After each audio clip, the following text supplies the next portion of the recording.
பிறந்து 3 மாதங்களே ஆன குழந்தையை மிக அருகில் போட்டோ எடுத்துள்ளார் அக்குழந்தையின் குடும்ப நண்பர் ஒருவர். பிளாஷ் பாதிப்பினால் ஒரு கண்ணின் பார்வையை இழந்துள்ளது அக்குழந்தை. புகைப்படம் எடுத்த பின் குழந்தையின் கண்களில் ஏதோ மாற்றத்தை கண்ட பெற்றோர்கள் அதிர்ந்து போய் குழந்தையை மருத்துவமனைக்கு கொண்டு சென்றுள்ளனர். அங்கு மருத்துவர்கள் குழந்தையை பரிசோதித்துவிட்டு மிக அருகில் பிளாஷ் போடப்பட்டு படம் எடுக்கப்பட்டதால், அதாவது கிட்டத்தட்ட 10 இன்ச், அதனால் குழந்தையின் வலது கண் பார்வையை இழந்துள்ளது என்று கூறியுள்ளனர். மேலும் சக்தி வாய்ந்த பிளாஷ் குழந்தையின் கண்களில் உள்ள கருமணியை பாதிப்புக்குள்ளாக்கி விடும் என்று மருத்துவர்கள் எச்சரித்துள்ளனர்.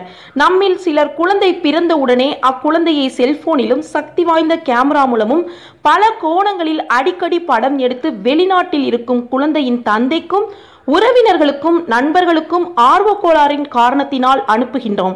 அப்படி படம் எடுப்பதும் குழந்தையின் தாயார் குழந்தைகளின் மிக அருகில் செல்போன்களை வைத்துக்கொண்டு பேசுவதும் அந்த குழந்தையின் உடல் நலத்திற்கு கேடு விளைவிப்பதுடன் உளவியல் ரீதியாகவும் பெரும் பாதிப்பை ஏற்படுத்தும் என்பதையும் ஏனோ மறந்துவிட்டு செயல்படுகின்றனர்.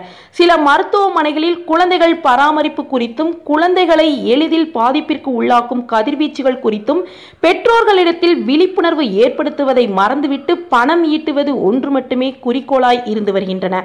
எது எப்படி இருப்பினும் பெற்றோர்களும் உறவினர்களும் குழந்தைகள் விஷயத்தில் கண்ணும் கருத்துமாக விழிப்புணர்வுடன் செயல்பட்டு வந்தால் உள்ளமும் இல்லமும் சிறப்புடன் விளங்கும்.